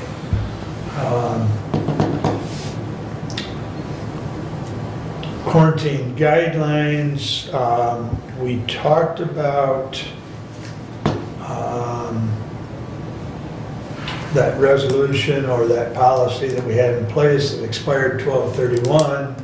We've had a couple situations already here in '22. So I want to get the consensus from the board. What do we tell department heads? Brad and I will be on a department head meeting later this month, the 28th to be exact. What quarantine guidelines do we tell them because they continue to evolve? Do we simply tell them, much as we talked about putting in the employee handbook under exposure to contagious disease, under the sick leave part, we talked about putting CDC guidelines in there. Is that the message we want to put out? Is that you look at CDC guidelines and you follow those? That is my question to the board. I don't think we have any other choice, quite frankly, other than to use that as a guidance. And right now, it's a 5-day quarantine for a positive individual. Well, that's the guidelines. I understand that, but I'm asking the board to give some clear guidance for elected and department heads. What do they do with their employees when they've got one that's positive? Because that's the question I'm getting. And so that's why I bring it to you. Unless you want me to just tell them flat out, follow the guidelines of CDC. I'm asking you. I understand, I got it. I'm thinking. Because I don't want anyone in this board to come back to me and say, what are you telling them? I want a consensus so that we're all on the same page here. Because we've got people that I know of right now, one for sure, one that is possible. Are we telling them 5 days and then come back to work, or what are we telling them? So. Well, the CDC guidelines are recommended quarantine for 5 days. Yep. And so long as symptoms no longer present, then Yep. no longer need to quarantine. Right. I've got it up, so and I'm sure you pulled it up, but I want to make sure that we're all on the same page. What other guideline would we follow? What would you tell them other than what the CDC guideline is? That's a good question. What's the option? I mean, Well, the option is we don't follow anything. And I mean, that to me is not the correct option. That to me puts us in a liable situation with MIOSHA, okay? That's my opinion. So that, I guess that on the opposite side of that spectrum, Doug, that would be the alternative. But I do think that puts us in a liability. Brad? And my only emphasis is that we need to do this with every infectious disease. So we have an employee that has a positive test for influenza. Yep. The answer is going to be follow the CDC guidelines. And to speak to your concerns about MIOSHA, people die from influenza. So we need to, my big concern with rules, with taxes, with laws are that they be equal and they be applied equally. So you know, we've been talking about COVID-19 for 2 years, but it does not mitigate the fact that we have other infectious diseases, with CDC guidelines, and it really boils down to if you're sick, stay home. Don't get your coworkers sick, because you can expect the same behavior from them. So, because they'll get you sick. Agreed. So the answer could be, if you're sick, stay home. The other aspect that comes to my mind is that as a public employer rather than a private employer, you know, we've just talked about how there's differences. You know, if you're sick, stay home. Brent? I see the wheels turning. Feel Can't be free. more simple than that. Okay. If you're sick, stay home. Yep. Well, and I think, you know, Brad and I both alluded to CDC guidelines apply to other maladies, if you will. So, but the underlying theme is, yes, if you're sick, stay home. Kathy, thoughts? Well, if you got the CDC guidelines up, if they're following CDC guidelines, isn't there different guidelines whether you're vaccinated or not? And if you quarantine for 5 days, there's a mask wearing component to that, following coming back to work? And are we gonna address that, or are we just gonna say CDC guidelines? Well, you know, that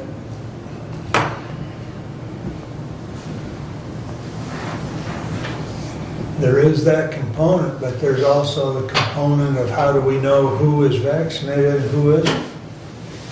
I And understand. do we have, I mean, under HIPAA, do we have the right to ask that? I don't We know don't have the a HIPAA answer. application. We Pardon me? don't have a HIPAA obligation as an employer. We're not a medical provider. Yeah, that's true too. Well, But, yeah, you know, one of the old rules was if you were exposed to a COVID patient or COVID positive individual, you had to quarantine. All the new CDC guidelines are, unless you've had COVID in the last 90 days, or if you're vaccinated, then you don't have to quarantine if you've had exposure. So the needle is constantly changing. correct. So we don't need to continually be changing our stance. Just say, our recommendation is that you follow the CDC guidelines.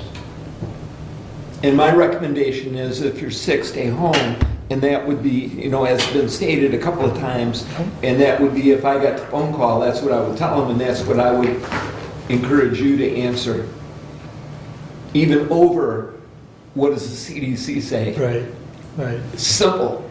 If Well, you're it is. sick, stay home. That's my counsel to It's you. a common sense approach. What, Doug? I said it's Common sense? common sense to stay home if you're sick. I mean, So, but. You know, I can remember Steve Todd, when he was director of the health department, he was really adamant that employees not allow their sick leave to fall below 21 days for the very idea, if you're sick, it's not an economic hardship for you to stay home. Now, you know, we have sick time for employees, and some people burn through all of it, and other people that, because we pay out on it. So, Right. you know, and I guess that my message to the department heads is encourage your employees, if they have sick time, use it. And if they aren't sick, use PTO time, and, you know, save those sick days for when they're sick. Well, I think we need to further have that message, you know, next department head meeting, but, all right. Well, I think that airs that enough for me and Brad as well to pass along, but I think, you know, we need to be unified, and that was my intent for bringing it up, is at least have the discussion that we're to some extent on the same page, so. That's all I have unless there's a particular question. Public comment? I do have a question. Oh, I'm sorry. okay. The personnel manual that you had sent to us, Say that again. personnel manual that you sent to us, you Yes. sent that via email. Yep. Where does that stand and how do you intend us to proceed on that? Oh, well, good question. And I meant to bring that up myself. Thank you. Any comments you've got or suggestions or questions, get to me like yesterday. Brent Are we sent going me off, some. so are we going off the one you sent or the 18 one that's actually in force right now? Because my comments all came off of the 18 personnel policy, because that is the one that is in place. So, the one I sent you is actually a version that the attorney put together Massaged. of basically 14 with some of 18. So it's kind of a, yeah. I really don't care where your questions come from, whether they're that 18 version or that 21 version that was her, first draft, if you will. Because all of the questions I get, much like the list I got from Brent, will be sent to her. And she called me yesterday on some of the comments Brent had made. And so it's a working process. Okay. And hopefully by the end of the week, she's going to have another draft out to Brad and I and the judge. And then we've got a Zoom meeting next Thursday? 18th, yeah, Thursday. Yeah. So Which attorney is looking at this? she's our labor attorney with, Not local. Keller No. Toma.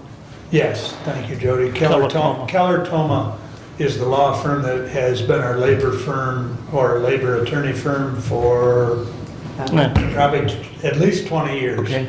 or more. And it was Tele-Psychiatry who had sent a memo out, and I don't know if Mark shared that with everybody, where they really don't feel that the OSHA guidelines applies to the county government because the county is a public employer, not a private employer. You're absolutely right. I was OSHA. looking for that to find it, and I was looking at.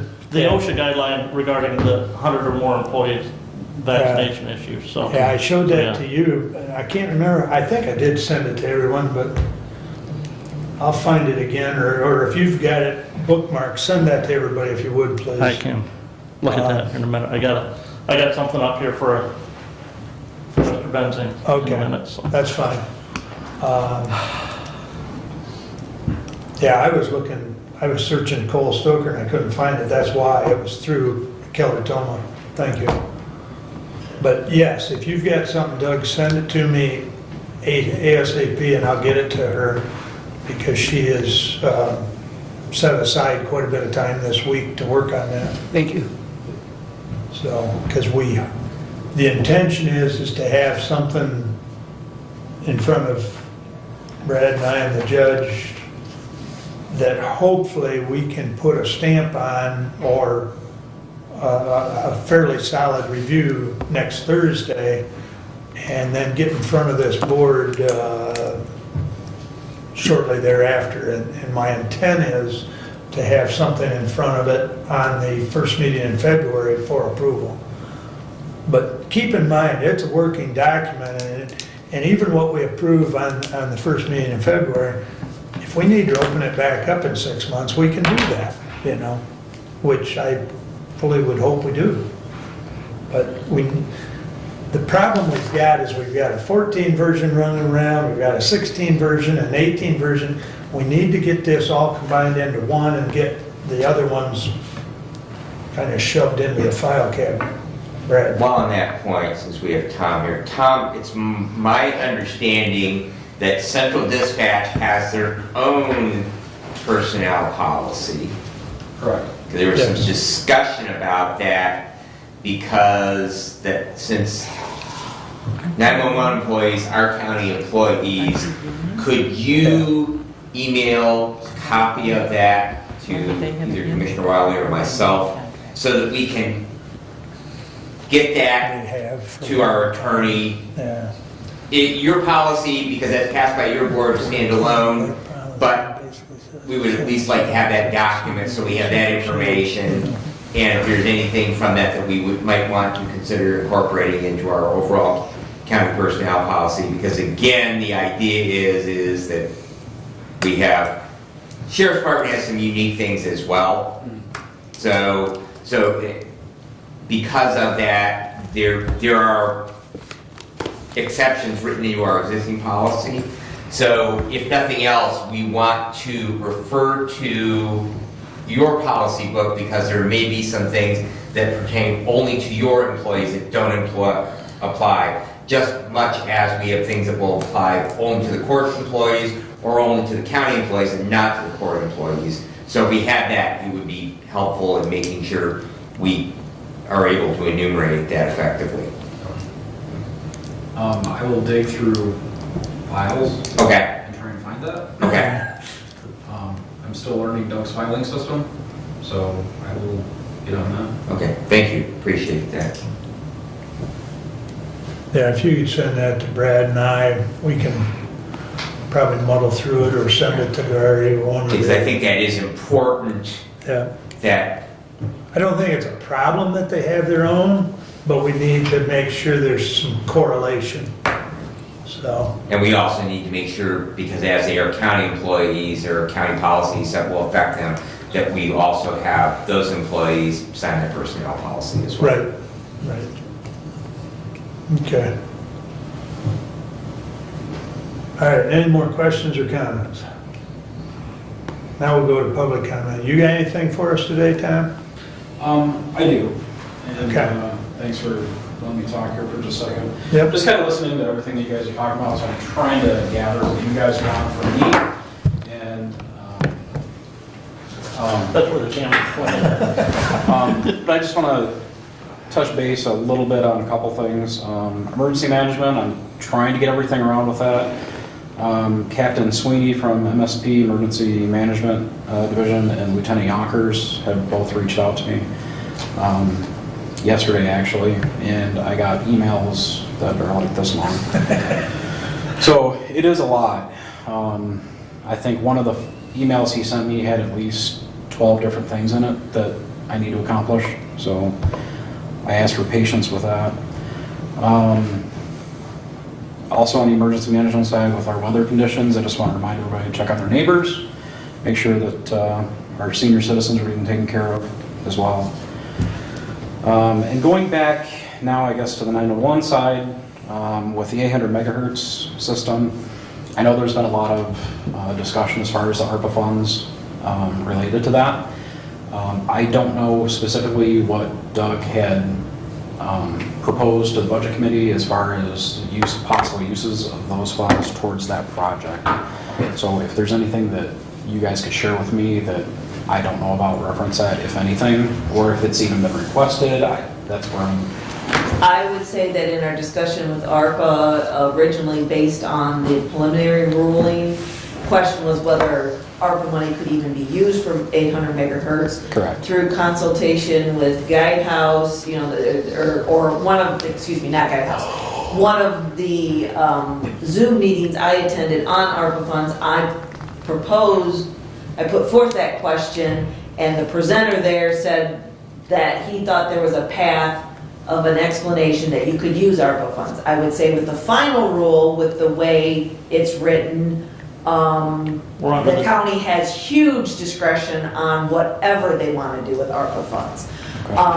So again, I think it goes back to that budget committee and with input from 911 and the committee that's talking about funding 800 megahertz as to what their thought is.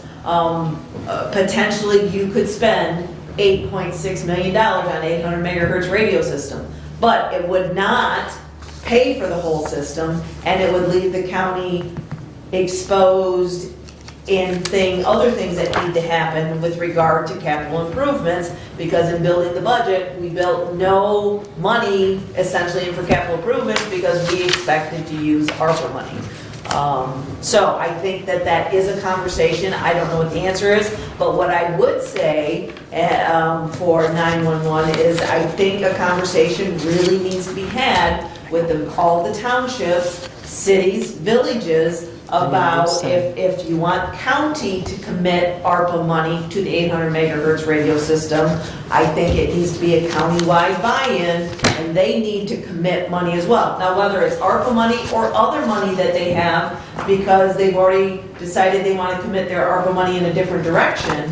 But again, I really think that there needs to be a push for it's a countywide buy-in for those monies. Sure. So that would be my 2 cents. Part of the reason that I asked that is because I didn't know what all was discussed prior to me coming in. The other part was I was asked yesterday by local fire chief as to our options that we've explored, reference that 800 system. And I said right now I believe we've looked at the Arbor Funds, so I'm not 100% sure. We've also explored the special assessment, which we know we can't do. And then the next would be a county millage. Their concern is that they want to make sure that we are exploring all avenues before we throw an extra tax on their citizens. Correct. And I absolutely agree with that. And I would I just also, want to right, and I would put that also say concern. that there was conversation about whether there's grant money available to help fund the 800 megahertz system. Much like the sheriff applied and got $200,000, can the other organizations in Hillsdale County, fire boards, ambulance services, can they file or apply for similar types of grants that would also help maybe fund the program? Sure. And I don't know what 911 can do, because I don't know how much it's really 911, 800 megahertz versus, county towers. Right. So, Yeah, it's county infrastructure, but ultimately, yeah, it'll fall on us. Right. And I know, over the next year and a half, 2 years, or however long it takes us to implement this, Right. I'll probably take a couple black eyes, but, I'm good with that. and if my understanding is right, you worked with the state police Mhm. prior. So, hey, if there's any grant money there that they can spend down here to help the process I was along, to actually- help their towers, I that have would it be on great. I have it on my calendar to actually contact their grant department today, to see if there's any support that they can provide the committee. Because I think it would help their vehicles as well in the southern part of the Oh, county. absolutely. So if, there's some money there that would help support the system, and again, that would just defray that cost, and Yep. so, and if, with your connections with the state police, hopefully, maybe you know something the rest of us do. Okay. Yeah, it's on my plan to reach out to them today, so. Good. Do you guys have any questions for me? I mean, literally, this is technically my second day. I guess I would just make a comment on, don't get too overwhelmed. Too late? It'll come. I mean, there's a lot there, but Yeah. I know, Kathy referred to the state police. I know Lieutenant Yonker is very helpful. Yeah. And Yeah. he's a good person. I mean, as far as he'll help you. Oh, yeah. So, and if there's anything I can help you with, which I'll do my best. If you need, reach out. Understand. I appreciate that from everybody on the board. Yep. But if there's any information you guys want specifically, please let me know, and I will try and provide that information to you to the best I can. Appreciate it. And Tom, it's really interesting to hear your comment about the depth of things, because I had a question last night at one of my townships in regards to the future of the emergency management position in Hillsdale County. And I had shared that the State Emergency Management Directors Association, along with the regional one, is encouraging us to looking at making that a full-time position. And their question was, why? And I said to them, since 9/11, the role of that position has been so greatly expanded, Yes. and the amount of things that they touch, it is impossible for a part-time director any longer, and that's why the majority of the counties have made it into a full-time department head level position. Correct. Yeah. So I just appreciate your reinforcement to me standing out there and making that statement, so thank you. Absolutely. It is a lot, and I've learned a lot from Doug over the past couple weeks, as much as he could. But it's definitely gonna take some time to settle into that position. And again, I don't want to take my primary focus away from 911, but because we do have some challenges there as well that I'd like to address. And Tommy and I have actually kind of both hit the ground running as far as that. So we've kind of already put some things moving forward.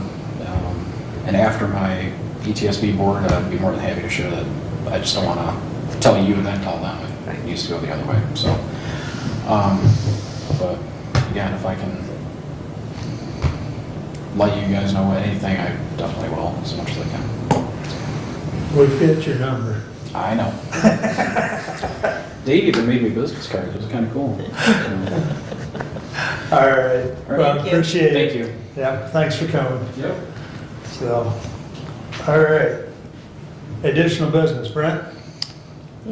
Just to follow up for Commissioner Benzing, Special Revenue Fund 296 is the self-insurance fund, and on the budget that we approved, we were projecting year-end 2021 a fund balance of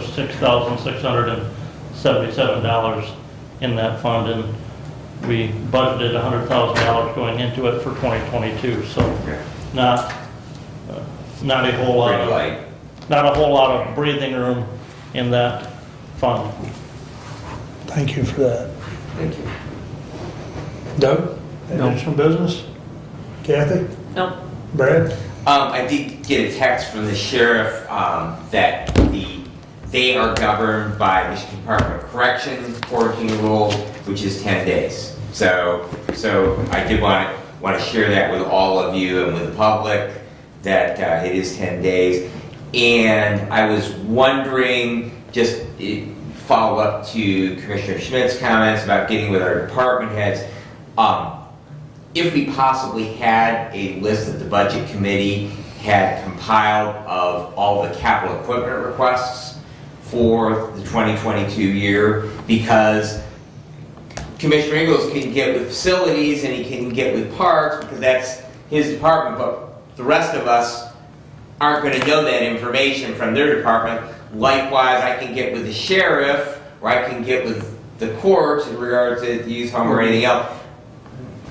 You won't have that information. So if you did have a compiled list of all of those capital equipment requests, that would be wonderful if possibly we could get that shared amongst all the commissioners.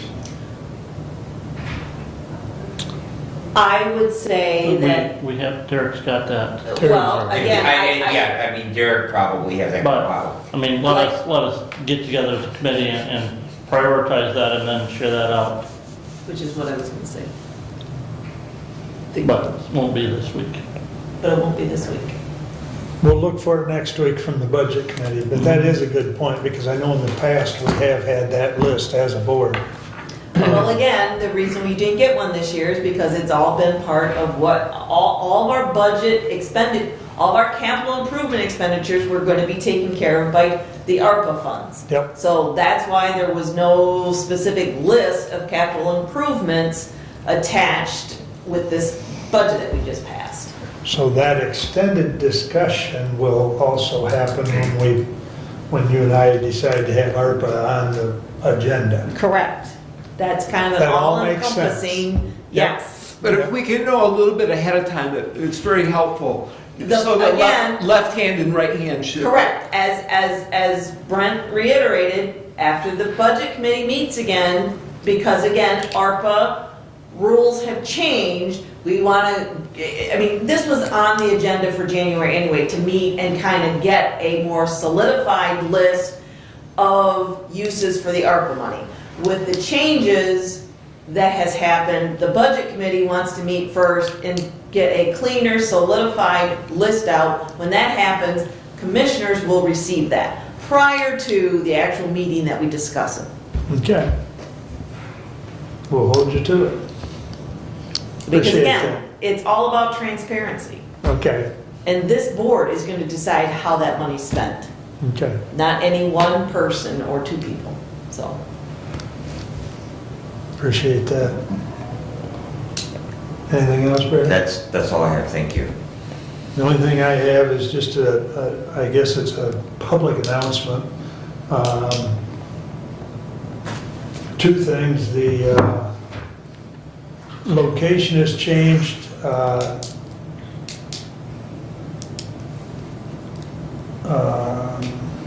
Well, not two things, I guess the date has not changed. The Board of Health meeting will still be the fourth Thursday of the month.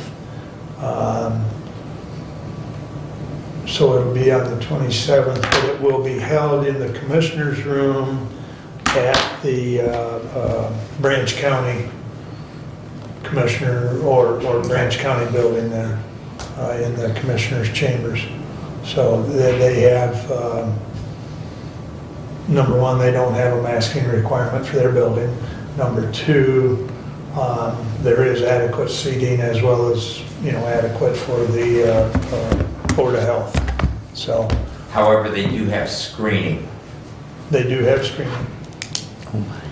And Rod was sitting there yesterday, so. So, I did have one of, Please. I just wanted to mention, last night at Ransom Township, Ted Niebush has resigned as the treasurer of Ransom Township. That is a particular note because he is the longest serving elected official in Hillsdale County, in excess of 50 years. So I believe that their board will be reaching out to Representative Fink's office for a proclamation from the legislature recognizing his longtime service to the residents of Ransom Township. And I did want to point that out today, that that is an incredibly long record of public service, and Ted is to be thanked for all those years. Shoes to be filled. With that, we're adjourned. Have a good rest of your week. Thank you, one and all.